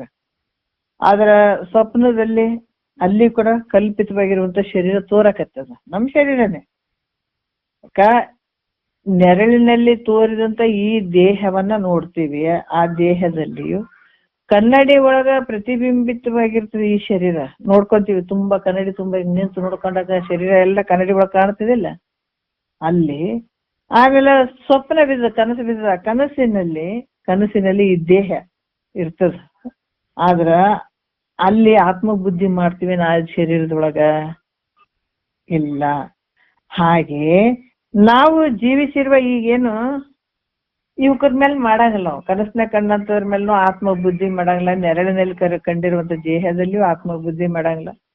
ಕನ್ನಡಿಯಲ್ಲಿ ಪ್ರತಿಬಿಂಬಿತವಾದ ಶರೀರದ ಬುದ್ಧಿ ಇರ್ತದಲ್ಲ, ಅದರಲ್ಲಿ ಕೂಡ ಆತ್ಮನ ಬುದ್ಧಿ ಮಾಡಂಗಿಲ್ಲ. ಅದೇ ರೀತಿ ಕೂಡ ಈಗೇನು ಪ್ರೆಸೆಂಟ್ ಆಗಿ ಏನು ಈ ಶರೀರದ ಜೊತೆ ಜೀವಿಸ್ಕೊಂಡಿಯಲ್ಲ, ಈ ದೇಹದಲ್ಲಿ ಕೂಡ ನೀನು ಆತ್ಮಬುದ್ಧಿಯನ್ನು ಮಾಡ್ಬಿಡಪ್ಪ. ಯಾಕಂದ್ರ ಈ ಶರೀರ ನೋಡ್ರಿ, ಶರೀರ ನಾನಂದ್ರೆ ಎಷ್ಟೋ ಕೋಟಿ ಪಾಪ ಬರ್ತದಂತದ ಶರೀರ ನಾನಂದ್ರೆ. ಅದಕ್ಕ ಕಳ್ಳ ಯಾರಪ್ಪ ಅಂದ್ರ ಎಲ್ರು ಕಳ್ರೆ ನಾವು. ಕಳ ಬೇಡ, ಕೊಲ ಬೇಡ, ಉಸಿಯ ನುಡಿಯಲು ಬೇಡ, ಅನ್ಯರಿಗೆ ಅಸಹ್ಯ ಪಡಬೇಡ, ತನ್ನ ಬಣ್ಣಿಸಬೇಡ, ಇದುರು ಅಳಿಯಲು ಬೇಡ. ಇದೇ ನಮ್ಮ ಅಂತರಂಗ ಶುದ್ಧಿ, ಇದೇ ಬಹಿರಂಗ ಶುದ್ಧಿ, ಇದೇ ನಮ್ಮ ಕೂಡಲ ಸಂಗಮ ದೇವನ ಒಲಿಸುವ ಪರಿ ಅಂತ ಹೇಳಿ ಎಲ್ರು ನಾವು ಕಾಣ್ರೆ. ಯಾಕಂದ್ರೆ ಶರೀರವನ್ನು ನಂಬುದು ಅನ್ನಕತ್ತೀವಿಲ್ಲ, ಆಯ್ತಪ್ಪ ಇದು ಪಂಚಭೂತಕ್ಕದ, ಇದು ಹೋಗ್ಬಿಡ್ಲಿ ಅಂತೀವೇನ? ಇಲ್ಲ, ಮಹಾತ್ಮರು ಅಂತಾರ. ಅದಕ್ಕೆ ಸಿದ್ದೇಶ್ವರ ಅಪ್ಪಾಜಿಗೆ ಅವತ್ತು ಹೇಳಿದಾಗ, ಸದಾಶಿವ ಗುರುಗಳಲ್ಲೇ ಇದ್ದಾಗ ಅವರು ಕೇಳಿದ, ಯಾಕೆ ಇನ್ನೂ ತೋರಿಸಿಲ್ಲ ಅಪ್ಪಾಜಿಗೆ, ಎಲ್ಲಿ ಹಾಸ್ಪಿಟ್ಲ್ ಕರ್ಕೊಂಡು ಹೋಗಿಲ್ಲ, ಹಂಗಿಂಗ ಅಂತ ಹೇಳಿದಾಗಿಲ್ಲ. ಬಹಳ ವರ್ಷ ಬಹಳ ಸಾಥ್ ಕೊಟ್ಟಿತ್ತು, ಬಹಳ ಉಪಕಾರ ಮಾಡಿದೆ ಈ ಶರೀರ. ಇದೊಂದು ಎರಡು ವರ್ಷದ ಹಿಂದೆ ಗಡನೆ ಹೋಗ್ಬೇಕಾಗಿತ್ತು ಈ ಶರೀರ, ಮತ್ತೆ 2 ವರ್ಷ ಇದು ನನಗ ಉಪಕಾರ ಮಾಡ್ಯದಪ್ಪ, ಇನ್ನು ಸಾಕು ಈ ಶರೀರ ಅಂದ್ರಂತ. ಯಾವ ರೂಪದಾಗ ನೋಡಿರ್ಬಹುದು ಅವರು. ಅದಕ್ಕ ಮಹಾತ್ಮರು ಏನ್ ಮಾಡಿದ್ರು, ಈ ಶರೀರ ಜೀವಿಸ್ಕೊಂಡ್ರು ಕೂಡ ಇದನ್ನ ಸಪ್ರೇಟ್ ಇಟ್ಬಿಟ್ರಿ. ಇದು ಬಹಳ ಪುಣ್ಯದ ಕೆಲಸ ಮಾಡಿತ್ತು. ಅದಕ್ಕೆ ಹೊಡೆದು ಹಾಕಿದ್ರ ದೂರ ಇಟ್ರೇನಂತ ಅಲ್ಲ, ಅದಕ್ಕೆ ಪ್ರೀತಿ ಮಾಡಿದ್ರು ಶರೀರಕ್ಕೆ. ಹೆಂಗ ಪ್ರೀತಿ ಮಾಡಿದ್ರಂದ್ರೆ, ಇಷ್ಟು ದಿವಸ ನನಗ ಹೆಲ್ಪ್ ಮಾಡ್ಯದ ಶರೀರ. ನಾನು ಯಾಕಂದ್ರೆ ಈ ರೀತಿಯಾಗಿ ಅದ್ರಾಗ ಆತ್ಮಬುದ್ಧಿ ಮಾಡಂಗಿಲ್ಲ, ಅದ್ರ ಶರೀರದಾಗ ಆತ್ಮಬುದ್ಧಿ ಮಾಡಂಗಿಲ್ಲ. ಅದಕ್ಕೆ ಆತ್ಮಬುದ್ಧಿ ಮಾಡಿದದಕ್ಕಾಗಿ ನಮ್ಗ ಏನಾಗ್ಯದ, ಸಕಲರಿಗೆ ಈ ಜನ್ಮ ದುಃಖಗಳನ್ನ ಅನುಭವಿಸೋದಾಗ್ಯದ, ಜನ್ಮದಿ ಹುಟ್ಟು ಸಾವು. ಅದಕ್ಕ ಇಲ್ಲಿ ಕೂಡ ಯಾವಾಗ ಶರೀರ ನಾನು ಅನ್ಕೊಳ್ತೀನಿ ಕರ್ಮಗಳು ನಡೀತಾವ, ಕರ್ಮದಲ್ಲಿ ನಾನಾ ರೀತಿ ಬರ್ತಾವಿಲ್ಲ, ಯಜ್ಞ ಯಾಗದಿಗಳು ಬರ್ತಾವ, ಜಪ ತಪಗಳು ಬರ್ತಾವ, ಇವು ಧ್ಯಾನ ಮತ್ತೆ ಇದು ಏನು ಯೋಗಗಳು ಇಂಥವೆಲ್ಲ ಇರ್ತಾವಲ್ಲ, ಅದಕ್ಕೆ ಅದ್ರಾಗ ಮುಕ್ತಿ ಆಗಂಗಿಲ್ಲ. ಮುಕ್ತಿ ಆಗ್ಬೇಕಾದ್ರೆ ಶರೀರ ಭಾವನೆ ಬಿಡ್ಬೇಕಾಗ್ತದೆ, ಶರೀರದ ಭಾವನ ಬುದ್ಧಿಯನ್ನ ತ್ಯಾಗ ಮಾಡ್ಬೇಕಾಗ್ತದೆ. ದೇಹಾತ್ಮ ಬುದ್ಧಿ ಸಕಲರಿಗೆ ಜನ್ಮಾದಿ ದುಃಖಗಳನ್ನು ಉಂಟು ಮಾಡ್ತದ, ಅಷ್ಟು ಇದು. ಅದಕ್ಕೆ ಮೊದ್ಲ ಶರೀರದ ಒಂದು ಭಾವ, ತನುಭಾವ ಒಳೆಯ ದುಃಖದ ಕೇಡು ಅಂತ ಹೇಳ್ಯಾರ. ಯಾವಾಗ ಶರೀರದ ಭಾವ ನೀ ಬಿಟ್ಕೊಳತಿ, ನಿನಗ ಯಾವ ದುಃಖನೂ ಇಲ್ಲ. ನಂದು ಶರೀರ ಅಂತ ಅನ್ಕೊಂಡಿ ಅಂತಂದ್ರ ಅಲ್ಲಿಂದ ನಿನಗ ಶರೀರಕ್ಕೆ ಸಂಬಂಧಪಟ್ಟಂತವೆಲ್ಲ ದುಃಖಗಳು ಶುರು ಆಗ್ತಾವ ನಿನಗೆ. ಅದರಿಂದ ನೀನು ಪ್ರಯತ್ನಶೀಲನಾಗಿ ಅದಕ್ಕೆ ಪ್ರಯತ್ನ ಪರಮಾರ್ಥದಲ್ಲಿ ಯಾಕೆ ಹೇಳಾರ ಪ್ರಯತ್ನ ಅಂದ್ರೆ, ಪ್ರಯತ್ನದ ಆದಿನ ಪರಮಾರ್ಥ, ಪ್ರಾರಬ್ಧ ಆದಿನ ಸಂಸಾರದಾಗ ಬಾಳ ಶ್ರೀಮಂತರಾಗ್ಬೇಕು, ಹಂಗ ಮನಿ ಕಟ್ಬೇಕು, ಹಿಂಗ ಮನಿ ಕಟ್ಬೇಕು, ಅವ್ರೊಂದ್ 4 ಗಾಡಿ ತಗೊಂಡ್ರಿ, ಇವ್ರೊಂದ್ 4 ಗಾಡಿ, ಆಗಂಗಿಲ್ಲ, ಹಂಗ ಆಗಂಗಿಲ್ಲ. ಅದು ಎಷ್ಟು ಏನ್ ಬರ್ಬೇಕಾಗ್ಯದ ಅಷ್ಟೇ ಬರೋದು. ಸಂಸಾರದಾಗ ನೀ ಜಾಸ್ತಿ ಬೇಡ್ತೀನಿ ಬಯಸ್ತೀನಿ ಅಂದ್ರೆ ಬರುವಂತದ್ದಲ್ಲ. ಅದ ಪರಮಾರ್ಥದ ನಿನ್ನ ಅಧೀನದು. ಅದು ನೀನ್ ಹೆಂಗ್ ಬೇಕಂಗ ನೀನ್ ಪ್ರಯತ್ನ ಪಟ್ರ ಆರಾಮಾಗಿ ಮಾಡ್ಕೋಬಹುದು. ಇದು ಅದಕ್ಕ ನೀನ್ ಇದ್ರಾಗ ಪ್ರಾರಬ್ಧ ಅಂತ ಕುಂದ್ರ ಬಿಡ. ಪರಮಾರ್ಥದಲ್ಲಿ ನೀ ಎಷ್ಟು ಪ್ರಯತ್ನಶೀಲನಾಗ್ತದೆ ಅಷ್ಟು ಆ ಪ್ರಯತ್ನದಿಂದ ಈ ದೇಹಾತ್ಮ ಬುದ್ಧಿಯನ್ನ ತ್ಯಜಿಸಿದ್ರ ಬಿಟ್ರ ಆ ದುಃಖದಿಂದ ನಿವೃತ್ತಿ ಆಗ್ತೀನಿ.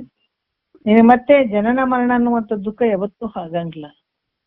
ಆನಂದನೇ ಐತೆ ಇದರಲ್ಲಿ. ಒಟ್ಟಿನಲ್ಲಿ ದೇಹ ಬುದ್ಧಿಯನ್ನ ಬಿಡ್ಬೇಕಾದಂಥದ್ದು ಬಹಳ ಮುಖ್ಯ. ಇದ್ರಾಗ ಇದೇ ರೀತಿ ಯಾಕಂದ್ರೆ ಇದೆಲ್ಲ ದೇಹ ಇಲ್ಲಿ ಎಲ್ಲರೂ ನಾವ್ ಎಲ್ಲಿ ಕೂತ್ಕೊಂಡಿದೀವಿ? ಮೊದಲೇ ಅನ್ನಮಯ ಕೋಶದಲ್ಲೇ ಕೂತ್ಕೊಂಡಿವಿ. ಮುಂದಕ್ಕ ಹೋಗಿಲ್ಲ ನಾವು, ಹೌದಲ್ಲ? ಇಲ್ಲೇ ಶರೀರಕ್ಕ ಉಣಿಸೋದು ತಿನ್ನಿಸೋದು ಚಂದ ಮಾಡೋದು ಚಂದ ತಿರುಗಿಸೋದು ಬರೀ ಇದೇ ನಡೆದು. ಶರೀರವನ್ನು ಸಪರೇಟ್ ಭಾವ ಇಟ್ಕೊಂಡು ಮಾಡಾಕತ್ತೀವಿ ಏನಂದ್ರೆ ಇಲ್ಲ. ಶರೀರ ನಾನು ಅನ್ನುವಂಥ ಭಾವದಲ್ಲೇ ಇದಕ್ಕ ನೋಡ್ಕೊಂತ ಕುಂತೀವಿ. ಅದಕ್ಕೆ ಇದೇ ಭಾವ ನಮಗ್ ದುಃಖಕ್ಕೆ ತಂದ್ಬಿಟ್ಟದು. ಅದರಿಂದ ಇನ್ನು ಪ್ರಯತ್ನ ಪಟ್ಟು ದೇಹದಲ್ಲಿ ಆತ್ಮ ಬುದ್ಧಿಯನ್ನು ಬಿಟ್ಬಿಡು. ಅದು ನೀನ್ ಏಟ್ ಮಾಡಿದ್ರು ಕೂಡ ಅದು ನಿನ್ಗ ಇದ್ದಂಗೆ ಇರಂಗಿಲ್ಲ. ಅದು ಕೈ ಜಾರಿ ಹೋಗ್ತದ. ಅದಕ್ಕೆ ಮತ್ತೆ ಈ ಶರೀರ 100 ವರ್ಷ ಬದುಕಬೇಕಪ್ಪ ಅಂತಂದವ್ರು ಉಳ್ದಾರೇನಂದ್ರೆ ಉಳಿದಿಲ್ಲ. ಬಹಳ ಚಲುವರಾಗಿ ಕಾಣ್ಬೇಕು ಅಂದ್ರು ಕೂಡ ಅದು ಎಷ್ಟು ದಿವಸ ಇರ್ಬೇಕಾದ್ರೆ ಅಟ್ಟೆ ಇರ್ತದೆ. ಮತ್ತೆ ಅದು ಜಾರಿ ಹೋಗ್ಬಿಡ್ತದೆ. ನಿನ್ ಏಟ್ ಚೆಲುವಿಕೆ ಇದ್ರು ಕೂಡ ಅದು ಯೌವನ ಸೌಂದರ್ಯ ಯಾವ್ದು ಉಳಿಯಂಗಿಲ್ಲ. ಅದು ಹಂಗ ಜಾರ್ತಾನೆ ಹೋಗ್ತದ. ಅದಕ್ಕೆ ನೀನ್ ಮರಳ ಆದಿ ಶರೀರ ನಾನಂತ ಕುಂತಿ ಅಂತಂದ್ರೆ ಮತ್ತೆ ಅದು ಫಸ್ಟ್ ಅಲ್ಲಿಂದನೇ ಶುರು ಆಗ್ಬಿಡ್ತೀನಿ ನಾವು ದುಃಖ. ಅದಕ್ಕೆ ಈ ಶರೀರ ನೀನ್ ಅಲ್ಲ, ನಿಂದು ಅಲ್ಲ, ನಿಂದು ಅಲ್ಲ. ಶರೀರ ನಿನ್ ಪಾಪ ಪುಣ್ಯಕ್ಕೆ ಅನುಸಾರವಾಗಿ ಭೋಗವನ್ನು ಮಾಡಕ್ಕೂ ಕೂಡ ಮತ್ತೆ ಈ ಶರೀರದಿಂದ ಮೋಕ್ಷವನ್ನ ಪಡ್ಕೊಳಕ್ಕೂ ಕೂಡ ಇದು ಸಾಧನ ಆಗಿ ಬಂದದ್ದು. ಇದಕ್ಕೆ ಲಿಮಿಟೆಡ್ ಎಕ್ಸ್ಪೈರಿ ಡೇಟ್ ಹಂಗಿರ್ತದೆ. ಹಂಗ ಇಷ್ಟು ದಿವಸ ಇಂತಿಷ್ಟೇ ದಿವಸ. ಮತ್ತೆ ನಾವು ಇದಕ್ಕೆ ಕಾಗಿ ಗೂಗಿಗಳನ್ನ ಕಳೆದ್ ಬಿಟ್ರೆ ಕಾಲ ಬಹಳ ಇಂಪಾರ್ಟೆಂಟ್ ಆದಂತ ಒಂದು ಸಮಯಗಳು ಇವು. ಇದು ಪುಣ್ಯದ ಸಮಯ. ಇದನ್ನ ಗೋಲ್ಡನ್ ಡೇಸ್ ಅಂತಾರಲ್ಲ ಹಂಗ. ಅದಕ್ಕೆ ಇಂಥ ದಿವಸಗಳನ್ನ ಬರೇ ಕಾಗಿ ಗೂಗಿಗಳು ಕಳೀತಾವಲ್ಲ, ಇದೇ ಸಮಯನೇ ಬಳಸ್ಕೊಂಡ್ರಲ್ಲ ಮಹಾತ್ಮರು. ಇದೇ ತಾಸು ಅವರಿಗೆ ಸಮಯಗಳು ಬಹಳ ಬ್ಯಾರೆ ಒಂದೊಂದ್ ತಾಸು ಹೆಚ್ಚು ಕೊಟ್ಟನ್ರಿ ಪರಮಾತ್ಮ ಮಹಾತ್ಮರಿಗೆ. ನಮಗ್ ಬಾಳ ಕಡಿಮೆ ಕೊಟ್ಟನ್ರಿ ಮತ್ತೆ ಸಾಕಾಗೋಲ್ದು ಅಂತೀವಲ್ಲ ಅನ್ನೋದು ಐತೇನ್ ಇದ್ರಾಗ? ಇಲ್ಲ, ಇದೇ ತಾಸು, ಇದೇ ನಿಮಿಷ, ಇದೇ ವಾರ, ಇದೇ ಗಂಟೆ, ಇದೇ ವಾತಾವರಣ, ಇದೇ ಪಂಚಭೂತಗಳು, ಇದೇ ನೀರು ಕುಡಿದ್ರು, ಇದೇ ಗಾಳಿ ಸೇವಿಸಿದ್ರು, ಇದು ನಮ್ಮಂಗ ಶರೀರ ಬಂತು. ಹಿಂಗ ಮಾಡ್ಕೊಂಡು ಮಹಾತ್ಮರಾಗ್ಬಿಟ್ರು. ಆದ್ರೆ ನಾವು ಕಾಗಿ ಗೂಗಿಗಳಂಗ ಜೀವನ ಮಾಡಿ ಹತ್ಕೊಂತ ಹೋಗೋದು ಆಮೇಲೆ ಅಲ್ಲ ನಮ್ ಜೀವನಗಳು. ಹಂಗಾಗಿ ಮಹಾತ್ಮರು ಹೇಳ್ತಾರೆ, ನೋಡಪ್ಪ ಪ್ರಯತ್ನ ಪಡು ನೀನು. ಇದ್ರ ಬಹಳ ಆನಂದ ಐತು. ಇದು ಬಹಳ ಆನಂದದ ಇದು. ಏನ್ ಹೇಳ್ತಾರ ಅವ್ರು? ಕಲ್ಲು ಸಕ್ಕರೆ ಹಿತವಿಲ್ಲವಂತೆ, ಕಂಡ ಎಲುಬು ಕಡಿದಿತ್ತಂತೆ, ಎಂಡಿರ ಮಕ್ಕಳ ನೆಚ್ಚಿತ್ತಂತೆ, ಕೊಂಡು ಒಯ್ಯುವಾಗ ಯಾರಿಲ್ವಂತೆ ಅಂತ ಹೇಳ್ತಾರ ಮಹಾತ್ಮರು. ಇದು ಕಲ್ಲು ಸಕ್ಕರೆ ಐತಪ್ಪ. ಇದನ್ನ ನೀ ಸ್ವೀಕಾರ ಮಾಡ್ಬೇಕಾದ್ರೆ ದೇಹಾತ್ಮ ಬುದ್ಧಿ ನೀನೇ ಬಿಟ್ಟು ಬಿಡು ಅಂತ ಮೊದಲ ದೇಹದ ಮೇಲೆ ಇರುವಂತ ಒಂದು ಮೋಹ ಭಾವ ಇವೆಲ್ಲವನ್ನ ಬಿಟ್ಕೊಳ್ಲಿಕ್ಕೆ ಹೇಳ್ತಾರ ಮಹಾತ್ಮರು. ಅವ್ರು ಹೇಳ್ತಾರಂದ್ರ ನಾವು ಕೇಳಿದೀವಿ, ಕೆಲಸ ಮಾಡ್ತದಿಲ್ಲ ಅಂತಿಲ್ಲ. ಆದ್ರೆ ಅದು ಹೆಂಗ ಯಾವಾಗಾರ ಆಗ್ಲಿ ಆ ಭಾವ ಹೋಗ್ಲಿ ಅಂತ ಕುಂದಿರ್ಬಾರ್ದು. ಸ್ವಲ್ಪ ವಿಚಾರ ಮಾಡ್ಬೇಕು. ಹೌದು ಇದು ಶರೀರ ನಾನಲ್ಲ ಅನ್ನುವಂಥದ್ದು ಸ್ವಲ್ಪ ಪ್ರಯತ್ನ ಪಟ್ಟು ಅದನ್ನ ವಿಚಾರ ಮಾಡ್ಬೇಕು ಅಂತ ಹೇಳ್ತಾರೆ. ಇದ್ರಂಗ ಪ್ರಾಣಮಯ ಕೋಶ, ಇದು ಶರೀರ ನೀನಲ್ಲ ಅಂತ ಹೇಳಿದ್ರೆ ಪ್ರಾಣಮಯ ಕೋಶ ಕೂಡ ವಿಚಾರ ಮಾಡ್ತೇವೆ. ಯಾಕಂದ್ರೆ ಇದು ಪಂಚಕರ್ಮೇಂದ್ರಿಯಗಳಿಂದ ಕೂಡಿಕೊಂಡು ಇದೇನ್ ಮಾಡ್ಯದ? ವಾಯು ಹೆಂಗದ ವಿಕಾರಾತ್ಮಕವಾಗಿ ಈ ಪ್ರಾಣಮಯ ಕೋಶ ದೇಹದ ಎಲ್ಲಾ ಇಂದ್ರಿಯಗಳಿಗೆ ಪ್ರೇರಣೆ ಕೊಡ್ತದೆ. ಈ ಶರೀರ ದೇಹದ ಎಲ್ಲ ಇಂದ್ರಿಯಗಳಿಗೆ ಪ್ರೇರಣೆ ಮಾಡುವಂಥದ್ದು ಯಾವ್ದಪ್ಪ ಅಂತಂದ್ರೆ ಇದು ಪ್ರಾಣಮಯ ಕೋಶ. ಇದು ಪಂಚ ಕರ್ಮೇಂದ್ರಿಯಗಳಿಂದ ಕೂಡಿಕೊಂಡದ. ಮತ್ತೆ ಈ ಪ್ರಾಣಮಯ ಕೋಶವು ದೇಹದ ಎಲ್ಲ ಇಂದ್ರಿಯಗಳಿಗೆ ಏನು ಪ್ರೇರಣೆ ಮಾಡ್ತದ, ಸಪೋರ್ಟ್ ಮಾಡ್ತದ.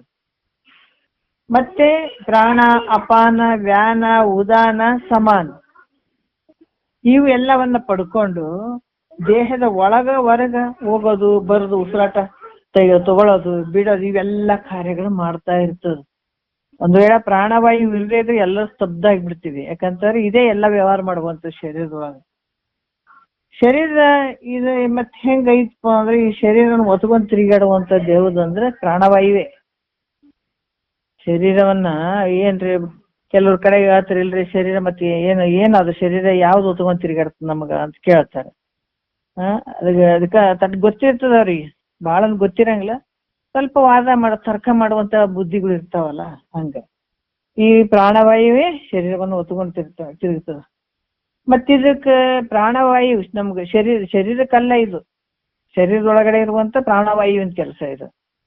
ನಮ್ಗೆ ನೀರಡಿಕೆ ಆಗಕತ್ತದ್ರಿ, ಹಸಿವು ಆಗಕತ್ತದ್ರಿ ಅಂದ್ರೆ ಇದು ಶರೀರದಲ್ಲ, ಇದು ಪ್ರಾಣವಾಯುವಿನ ಕೆಲಸ. ಇದು ಆ ಪ್ರಾಣವಾಯುವಿಗೆ ಇದ್ರ ಧರ್ಮ, ಅದು ಪ್ರಾಣವಾಯುವಿನ ಧರ್ಮ, ಹಸಿವು ನೀರಡಿಕೆ ಆಗಿರುವಂಥದ್ದು. ಮತ್ತೆ ಇದು ಏನಾರು ತಿಳಿತದನ ಅದು ಇದಂದ್ರೆ ನನಗಿಷ್ಟ, ಇದು ಇಷ್ಟ ಇಲ್ಲ, ಇದನ್ನ ಬೇರೆದವ್ರು ಇವ್ರು ಹಿಂಗದಾರ ಅಂತ ತಿಳಿತದೇನು ಪ್ರಾಣವಾಯು ಅಂದ್ರೆ ತಿಳಿಯಂಗಿಲ್ಲ, ಹಂಗ ತಿಳಿಯಕ್ ಬರಂಗಿಲ್ಲ ಇದಕ್ಕ.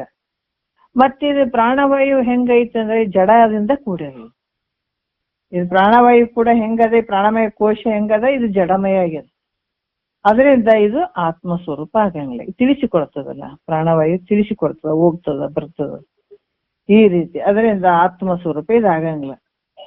ಮತ್ತೆ ಪಂಚಜ್ಞಾನೇಂದ್ರಿಯಗಳು ಅಂತಂದ್ರ ಸ್ತೋತ್ರ, ತ್ವಕ್ಕು, ಜಿಹ್ವ, ಗ್ರಹಣ, ನೇತ್ರ ಮತ್ತ ಮನಸ್ಸು. ಇವೇನದಾವ, ಪ್ರಾಣಮಯ ಕೋಶ ಕೂಡ ಆತ್ಮ ಆಗಂಗಿಲ್ಲ. ಇನ್ನು ಮನೋಮಯ ಕೋಶ ಹೆಂಗೈತಪ್ಪ ಅಂತಂದ್ರ ಪಂಚಜ್ಞಾನೇಂದ್ರಿಯಗಳು ಸ್ತೋತ್ರ, ತ್ವಕ್ಕು, ಜಿಹ್ವ, ಗ್ರಹಣ, ನೇತ್ರ, ಮನಸ್ಸು, ಇವೆಲ್ಲ ಸಮೂಹಕ್ಕ ಏನ್ ಹೇಳ್ತಾರ, ಮನೋಮಯ ಕೋಶ ಅಂತ ಹೇಳ್ತಾರ. ಇದು ಶರೀರಗಳಲ್ಲಿ ಏನ್ ಮಾಡ್ತದಪ್ಪ ಅಂತಂದ್ರ ಅಹಂ ಬುದ್ಧಿ ಮಾಡ್ತದ. ಇದು ಮನಸ್ಸು ಮನೋಮಯ ಕೋಶ ಏನ್ ಮಾಡ್ತದ, ಮನೋಮಯ ಕೋಶ ಇದು ಅಹಂ ಬುದ್ಧಿ ಫಸ್ಟ್ ಮಾಡದೇ, ಇದು ಅಹಂ ಬುದ್ಧಿ. ಮತ್ತ ಈ ಸಂಸಾರದಲ್ಲಿ ಇದೇನಾಗ್ತದ, ಅಹಂಕಾರ, ಮಮಕಾರ, ಈ ಬುದ್ಧಿಯನ್ನು ಮಾಡ್ತದೆ. ಇದು ಈ ಮನಸ್ಸು ಹೆಂಗದ, ಈ ಸಂಸಾರದೊಳಗ ಮಮಕಾರ ಬುದ್ಧಿಯನ್ನ ಮಾಡ್ತಾ, ಮತ್ತೆ ಈ ಪಂಚ ಜ್ಞಾನೇಂದ್ರಿಯಗಳಂದ್ರೆ ವಿಷಯಗಳನ್ನ ಸ್ವೀಕರಿಸ್ತದ. ಈ ಮನಸ್ಸಿಗೆ ಏನಾಗ್ಯದ, ಸುಖ ಬೇಕು ಅನ್ನುವಂತ ಭಾವ, ಸಂಸಾರದಾಗ ಓಡಾಡುವಂತ ಭಾವ ಈ ನಮ್ಮ ಜ್ಞಾನೇಂದ್ರಿಯಗಳು ಕೊಟ್ಟನ್ನ ದೇವ್ರಿಲ್ಲಿ, ಹೌದಿಲ್ಲ? ಕಣ್ಣು, ಕಿವಿ, ಮೂಗು, ನಾಲಿಗೆ, ಚರ್ಮ, ಇವು ಪಂಚ ಜ್ಞಾನೇಂದ್ರಿಯಗಳು. ಇವುಗಳ ಮೂಲಕ ವಿಷಯಗಳನ್ನ ಭೋಗಿಸ್ಬೇಕನ್ನುವಂತ ಆಸೆ ಈ ಮನಸ್ಸಿಗೆ, ಅಂದ್ರೆ ಪಂಚ ವಿಷಯಗಳು. ಈ ಕಿವಿಗೇನು ವಿಷಯ ಅದ, ಶಬ್ದ ಕೇಳುವಂಥದ್ದು. ಕಣ್ಣಿಗೇನು ವಿಷಯ ಅದ, ರೂಪ ನೋಡುವಂಥದ್ದು. ಇದು ಬಾಯಿಗೇನದ, ನಾಲಿಗೆಗೆ ರುಚಿ ನೋಡುವಂಥದ್ದು. ಮೂಗಿಗೇನದ, ವಾಸನೆ ನೋಡುವಂಥದ್ದು. ಆಮೇಲೆ ಚರ್ಮಕ್ಕೇನದ, ಸ್ಪರ್ಶ ಮಾಡುವಂಥದ್ದು. ಈ ರೀತಿ ವಿಷಯಗಳಲ್ಲಿ ಮನಸ್ಸು ಹರಿಲಿಕ್ಕೆ ಶುರು ಆಗ್ತದ.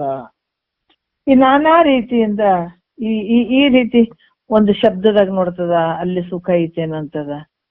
ಮತ್ತೆ ನೇತ್ರಕ್ಕೆ ಹೋಗ್ತದ, ಅಲ್ಲಿ ಸುಖ ಐತೇನಂತ. ಎಲ್ಲ ಒಂದೊಂದ್ರಾಗ ಇಡೀ ಹುಟ್ಟಿನಿಂದ ಸಾಯೋವರೆಗೂ, ಬೆಳಗ್ಗೆ ಎದ್ದ ತಕ್ಷಣನೇ ಮಲಗೋವರೆಗೂ, ಹುಟ್ಟಿನಿಂದ ಸಾಯೋವರೆಗೂ ಈ ಪಂಚ ವಿಷಯಗಳಲ್ಲೇ ಹುಡುಕ್ತದ ಮನಸ್ಸು. ಇದನ್ನ ಕೂಡ್ಕೊಂಡು ಅಲ್ಲಿ ಅದನ್ನ ಭೋಗಗಳನ್ನ ಬಯಸ್ತದ, ಮಾಡ್ತದ. ಈ ಪ್ರಕಾರ ಇಲ್ಲಿ ಮಮಕಾರ, ಅಹಂಕಾರ, ಮಮಕಾರ ಬುದ್ಧಿಯನ್ನ ಮಾಡ್ತದ, ಈ ವಿಷಯಗಳನ್ನ ಸ್ವೀಕಾರ ಮಾಡ್ತದ. ನಾನಾ ಪ್ರಕಾರ ಸಂಕಲ್ಪ ವಿಕಲ್ಪ ಮಾಡ್ಕೋತದ ಇದು ಮನಸ್ಸೇ. ಅದಕ್ಕ ಈ ಮನಸ್ಸನ್ನ ಬಹಳ ಅಭ್ಯಾಸ ಬಲದಿಂದ ಇದನ್ನ ಬಹಳ ನಿಲ್ಲಿಸ್ಬೇಕು. ಇದನ್ನ ಇದಕ್ಕ ಹತ್ ತಗೊಂಡೆ, ಇದ್ ತಗೊಂಡೆ, ಅಲ್ಲಿಗೆ ಹೋದೆ, ಇಲ್ಲಿಗೆ ಹೋದೆ. ಯಾಕಂದ್ರೆ ಇದು ಮನಸ್ಸು ಬಹಳ ಒಂದು ತಗ್ಗಿಸಿ ಹಾಕ್ಬಿಡ್ತದೆ. ಆ ಮನಸ್ಸನ್ನ ಒಂದು ನಮ್ಮ ಹತೋಟಿಯಲ್ಲಿ ಇಟ್ಕೊಳ್ಬೇಕಾಗ್ತದೆ. ಇದಕ್ಕೆ ಸಾಧನೆ ಬೇಕಾಗ್ತದೆ, ಅಭ್ಯಾಸ ಬೇಕಾಗ್ತದೆ. ಯಾಕಂದ್ರೆ ಸಂಕಲ್ಪ ವಿಕಲ್ಪ ಮಾಡ್ಕೊಳ್ಳುವಂಥದ್ದೇ ಇದ್ರ ಕೆಲಸ. ಇದು ಮಾಲೆ ಬಿಡ್ಲೆ, ಅದಾಯ್ತು ಇದಾಯ್ತು ಅಂತ ಹೇಳುವಂಥದ್ದು. ಅದರಿಂದ ಮನಸ್ಸಿಗಿಂತಲೇ ಬೇರೆ ಅವಿದ್ಯೆ ಇಲ್ವೇ ಇಲ್ಲ ಅಂತಾರೆ. ಅದೇ ಅವಿದ್ಯೆನೇ ಮನಸ್ಸಾಗಿ ಪರಿವರ್ತನೆ ಆಗಿದೆ. ನಿನ್ನಲ್ಲಿ ಇರುವಂತದ್ದು ಏನು ಮೊದಲು ಮೂಲ ಅವಿದ್ಯೆಯಲ್ಲಿ ಪ್ರಕಟ ಆಯ್ತಲ್ಲ ಜೀವಾತ್ಮ, ಇಲ್ಲಿ ಕೂಡ ಈ ಅವಿದ್ಯೆ ಅನ್ನುವಂಥದ್ದು ಹೆಂಗೈತಪ್ಪ ಅಂದ್ರೆ ಮನಸ್ಸಿಗಿಂತಲೂ ಅವಿದ್ಯೆ ಬೇರೆ ಇಲ್ವೇ ಇಲ್ಲ. ಯಾಕಂದ್ರ ಈ ಮನವೇ ಅವಿದ್ಯ ರೂಪವಾಗಿರುವಂಥದ್ದು. ಯಾವಾಗ ತನ್ನನ್ನು ತಾನು ಮರ್ತುಕೊಂಡದ ಅದೇ ಅಜ್ಞಾನ. ಅಜ್ಞಾನ ಅಂದ್ರೆ ಏನು? ಮತ್ ನಾವೆಲ್ಲರೂ ಅಜ್ಞಾನಿಗಳೇ. ನಮ್ಮನ್ನ ನಾವು ತಿಳ್ಕೊಂಡಿಲ್ಲಲ್ಲ, ನಾವ್ ಯಾರಂತ ತಿಳ್ಕೊಂಡಿಲ್ಲ, ಬರೀ ಮುಂದಿನೂ ನೋಡಾಕತ್ತೀವಿ ಹೊರತಾಗಿ ನಾವ್ ಯಾರು ಇವಿ ಅಂತ ತಿಳ್ಕೊಂಡಿಲ್ಲಲ್ಲ. ಈಗ ಮನಸ್ಸು ತಿಳಿಗೊಡ್ತಾ ಇಲ್ಲ. ಯಾಕಂದ್ರೆ ಮನಸ್ಸು ಹೆಂಗಾಗ್ಯದ, ಜನ್ಮ ಜನ್ಮಾಂತರ ಹೊರಮುಖ ಆಗ್ಬಿಟ್ಟದ ಮನಸ್ಸು. ಅದ್ರಾಗ ಸುಖ ಐತೇನು, ಇದ್ರಾಗ ಸುಖ ಐತೇನು ಅಂತ ಈಗ ಅಂತ ಹೊರಗೆ ಬಹಳಷ್ಟು ಇಡೀ ಪ್ರಪಂಚವನ್ನ ಹುಡುಕ್ಲಕತ್ತಿ ಬಿಟ್ಟದಲ್ಲ ಅದು. ಆ ಮನಸ್ಸನ್ನ ತಗೊಂಡ್ ಒಳಗ ಹಾಕೊಂಡು ಒಳ ಪ್ರಪಂಚವನ್ನ ನೋಡಕ್ ಹಚ್ಬೇಕಾಗ್ತದ. ಅದಕ್ಕ ತಿರುಗಾಡಿದ ಮನಸ್ಸಿಗೆ ಅದಕ್ಕೆ ಚಟ ಬಿದ್ದ್ಬಿಟ್ಟದ. ತಿರುಗಿ ತಿರುಗಿ ತಿರುಗಿ ಜನ್ಮ ಜನ್ಮಾಂತರದಲ್ಲಿ ತಿರುಗಿ ತಿರುಗಿ ತಿರುಗಿ ಅಭ್ಯಾಸ ಆಗ್ಬಿಟ್ಟದ ಅದಕ್ಕೆ. ಅಷ್ಟು ಬೇಗ ಕುಂತ್ಕೊಂಡು ಗುರುವಾಕ್ಯಗಳನ್ನ ಕೇಳ್ಕೊಳ್ಬೇಕಂದ್ರ ಅದಕ್ಕೆ ತಾಳ್ಮೆ ಇರಂಗಿಲ್ಲ ಅದಕ್ಕೆ. ಹಂಗಾಗಿ ಅದನ್ನ ಹಿಡಿದು ಕುಂದಿರ್ಸ್ಬೇಕು, ಕೂಡ್ಸಿ ಕೂಡ್ಸಿ ಕೂಡ್ಸಿ ಅಭ್ಯಾಸ ಮಾಡಕ್ ಹಚ್ಬೇಕು. ಅಂದಾಗ ಮಾತ್ರ ಅದು ಕೈಗೆ ವಶ ಆಗ್ತದೆ. ಅಲ್ಲಿ ತನ್ನದು ಆಗಂಗಿಲ್ಲ. ಅದಕ್ಕೆ ಈ ಮನಸ್ಸು ಹೆಂಗದಂದ್ರೆ ಅವಿದ್ಯೆ ರೂಪ, ತನ್ನನ್ ತಾನು ಮರ್ತಿದ್ದೆ ಅವಿದ್ಯೆ ಇದು. ಅದಕ್ಕೆ ಇದು ನಷ್ಟ ಆದ್ರ ಏನಾಗ್ತದ ಹೇಳ್ತಾರೆ ಎಲ್ಲ. ಇಲ್ಲಿ ಪ್ರತಿಯೊಂದು ಈ ಮನಸ್ಸನ್ನು ದಶೇಂದ್ರಿಯ ಒಡೆಯ ಅಂತಾರ. ಇದು ಮನಸ್ಸು ಏನಾಗ್ಯದ ಅದಕ್ಕೆ ಹೇಳ್ತಾನ, ಬ್ಯಾರೆ ಆದೇನ ಅವ್ವ ತಂಗಿ ಬ್ಯಾರೆ ಆದೇನ, ಮನಸ್ಸಿನ ಗದ್ದಲದಿಂದ ಕಡೆಗಾದೇನ. ನಾವ್ ಒಬ್ರೇ ಇರ್ತೀವಂತ ಅನ್ನಂಗಿಲ್ಲ. ಯಾಕಂದ್ರೆ ಮನಸ್ಸು ಇಲ್ಲೇ ಕುಂತು ಎಲ್ಲೆಲ್ಲೋ ಯೋಚನೆ ಮಾಡ್ತದೆ, ಎಲ್ಲೆಲ್ಲಿಗೋ ಹೋಗಿ ಬರ್ತದೆ, ಎಲ್ಲೆಲ್ಲೋ ಗದ್ದಲ ಸಿಕ್ಕಾಕೊಂಡು ಬಿದ್ದಿರ್ತದ. ಎಷ್ಟೋ ಗೊಂದಲದಾಗ ಇರ್ತೀವಿ ಅಂದ್ರೆ ನಾವು ಒಬ್ರೇ ಮನೆಗೆ ಹೆಂಗೆ ಇದ್ದೀವಿ ಅಂತ ಅನ್ನಕ್ ಸಾಧ್ಯ ಅದ ಹೇಳ್ರಿ? ಹೌದು, ಏಕಾಂತ ವಾಸದ ಶರೀರ ಪಾಪ ಏಕಾಂತ ವಾಸ ಕುಂದಿರ್ಸಿವಿ, ಆದ್ರ ಮನಸ್ಸು ಗದ್ದಲದಾಗ ಅದಲ್ಲ, ಅದು ಏಕಾಂತ ವಾಸ ಆಯ್ತಾನ? ಅದಕ್ಕ ನಾವ್ ಏಕಾಂತ ವಾಸ ಅಂತಂದ್ರ ಮನಸ್ಸನ್ನ ನಿಗ್ರಹ ಮಾಡ್ಕೊಂಡು ಏಕಾಗ್ರತೆ ಮಾಡ್ಕೊಳ್ಬೇಕಾಗ್ತದ. ಮಾಡ್ಕೊಂಡು ಈ ಗುರು ಚಿಂತನ ಏನ್ ಶ್ರವಣ ಮನನ ನಿಧಿಧ್ಯಾಸ ಮಾಡ್ತಾ ಮಾಡ್ತಾ ಮಾಡ್ತಾ ಮಾಡ್ತಾ ಈ ಒಂದು ಏನಾಗ್ತದ ಮನಸ್ಸು ಹೇಳ್ತಾರ ಅವರು. ಈ ಮನಸ್ಸು ಹೆಂಗದ, ಅವಿದ್ಯಾ ರೂಪವಾಗಿರುವಂತ ಈ ಮನಸ್ಸು ನಷ್ಟ ಆದ್ರ ಈ ಎಲ್ಲಾ ಪ್ರಪಂಚ ಕೂಡ ನಷ್ಟ ಆಗ್ತದೆ. ಅದಕ್ಕೆ ಇದು ಯಾವಾಗ ಮನಸ್ಸನ್ನು ಬೆಳಿಲಿಕ್ ಬಿಟ್ಟಿವಿ ಅಂತಂದ್ರೆ ಅದು ವೃದ್ಧಿ ಆಯ್ತು, ಪ್ರಪಂಚನೇ ವೃದ್ಧಿ ಆದಂಗ. ಯಾಕೆ ನಾವು ನಿದ್ರೆ ನಿದ್ರೆ ಒಳಗ ನಾವು ಒಂದ್ ಸ್ವಲ್ಪ ಉದಾಹರಣೆ ತಗೊಂಡ್ರೆ ಅಲ್ಲಿ ಮನಸ್ಸಿಲ್ಲ ನಿದ್ರೆ ಒಳಗ, ಅದಕ್ಕೆ ನಾವು ಆನಂದವಾಗಿ ಇರ್ತೀವಿ. ಮನಸ್ಸು ನಿದ್ರೆ ಒಳಗ ನಾವ್ ಅಷ್ಟೇ ತಗೊಳ್ಬೇಕು, ಸಿಂಪಲ್ ನೋಡ್ರಿ. ಎಷ್ಟು ಆನಂದ ಗುರುವಾಕ್ಯದಲ್ಲಿ ಎಷ್ಟು ಆನಂದ ಐತಂತ ನಾವ್ ತಿಳ್ಕೊಬೇಕು ನೋಡ್ರಿ. ಯಾಕಂದ್ರ ನಮ್ಗೇನು ಹೋಗಿ ಎಲ್ಲಪ್ಪ ಗುಹೆ ಒಳಗ ತಪಸ್ ಮಾಡ್ರಿ, ಜಪ ಮಾಡ್ರಿ, ಜಪ ತಪ ಗುಡಿ ಗುಂಡರ ಯಾತ್ರೆ ಅವೆಲ್ಲ ಕಷ್ಟ ರೀ, ಬಾಳ ಕಷ್ಟ. ಏನಿಲ್ಲ, ಕೂತ್ಕೊಂಡು ಗುರುವಾಕ್ಯವನ್ನ ಕೇಳಿದ್ರೆ ಎಷ್ಟು ಆನಂದ ಐತಿ ನೋಡ್ರಿ. ಅದ್ರಾಗ ಬಹಳ ಆನಂದ ಐತಲ್ಲ. ಅದಕ್ಕೇನ್ ಐತಿ ಇಲ್ಲಿ ಅಂತಂದ್ರ ಮನಸ್ಸನ್ನ ಅಂತರ್ಮುಖ ಮಾಡ್ಕೊಳ್ಳುವಂಥದ್ದು, ಮನಸ್ಸಿಗೆ ವಿಷಯಾದಿಗಳ ದೋಷ ದರ್ಶನ ಕೊಡುವಂಥದ್ದು. ಅವಾಗ ಅದು ಎಲ್ಲೂ ಹೋಗಂಗಿಲ್ಲ, ಹೊರಗಡೆ ಎಲ್ಲೂ ಹೋಗ್ಲಿಲ್ಲ ಅಂದ್ರೆ ಮುಗೀತಲ್ಲ. ಈ ಮನಸ್ಸು ಅಡ್ಡಾಡಕ್ ಹೋಯ್ತಂದ್ರೆ ಕಷ್ಟ ಅದು ನಿಡ್ಯಾಕ್ ಆಗಂಗಿಲ್ಲ. ಅದೇ ಮನಸ್ಸು ಒಂದ್ ಕಡೆ ಕುಂದಿರ್ಸ್ಕೊಂಡ್ ಬಿಟ್ಟಿವಂದ್ರೆ ಬಹಳ ನಿಶ್ಚಿಂತೆ ಎಷ್ಟು ಆನಂದ ಆಗ್ತದಲ್ರಿ. ಹಂಗಾಗಿ ಇಲ್ಲಿ ಕೂಡ ಮನಸ್ಸು ಅನ್ನುವಂಥದ್ದು ಅವಿದ್ಯಾ ರೂಪವಾಗಿರುವಂಥದ್ದು. ಅದನ್ನ ಹಿಡಿದಿಟ್ಟುಕೊಂಡು ನಾವು ಯಾವ ರೀತಿ ಅಂದಾಗ ನಿದ್ರೆ ಒಳಗ ಮನಸ್ಸಿಲ್ಲ, ಬಹಳ ಆನಂದವಾಗಿ ಇರ್ತೀವಿ, ಹೌದಿಲ್ಲ? ಮನಸ್ಸಿದ್ರೆ ನಿದ್ರೆ ಆತಿತ್ತನ? ಇಲ್ರಿ, ಒಂದ್ ಸ್ವಲ್ಪ ಚಿಂತೆ ಐತ್ರಿ, ಅದಕ್ಕ ಗಾಢವಾದ ನಿದ್ರೆ ಆಗದೀವಿ ಅಂತೀವೇನು? ಇಲ್ಲ, ಮನಸ್ಸು ಸಂಪೂರ್ಣ ಲಯ ಆಗ್ಬೇಕು, ಆದಾಗ ಮಾತ್ರ ಆನಂದ ಆಗ್ತದಲ್ಲ. ಅದ್ರಂಗ ಸದ್ಗುರು ವಾಕ್ಯ ಕೇಳ್ತಾ ಕೇಳ್ತಾ ನಿನ್ನ ಸಂಕಲ್ಪ ವಿಕಲ್ಪ ಮಾಡ್ಕೊಳುವಂತ ಮನಸ್ಸು ಕೂಡ ಲಯ ಆಗ್ಬೇಕು. ಆಯ್ತಂದಾಗ ಅಲ್ಲಿ ನಿನಗ ಒಂದು ಒಳ್ಳೆ ಒಂದು ಬ್ರಹ್ಮಾನಂದ ನಿನಗ ಆಗ್ತದ. ತಿಳಿತಾ ತಿಳಿತಾ ಹೋದಾಗ ಇದು ಇನ್ನೂ ಐತೆ. ಈ ಪಂಚಕೋಶಗಳ ಬಗ್ಗೆ, ಮನೋಮಯ ಕೋಶದ ಬಗ್ಗೆ ಹೇಳಕತ್ತಾರ. ಇದನ್ನ ನೋಡ್ಕೊಳ್ಳೋಣ. ಬಹಳ ಅದ್ಭುತವಾದಂತ ವಿಚಾರಗಳು ಇವೆಲ್ಲ, ಸುಮ್ನೆ ಸಿಗಂಗಿಲ್ಲ ಎಲ್ಲ. ಈ ಮನೋಮಯ ಕೋಶದ ಬಗ್ಗೆ ಇನ್ನೂ ಅದ. ಇದನ್ನ ಹಿಡ್ಕೊಂಡು ನಾಳೆ ಮಾತಾಡೋಣ. ಒಂದೆರಡು ಮತ್ತೆ ಗುರುಗಳ ಪಾದಕ್ಕೆ ಅರ್ಪಿಸಿ ಹರವು.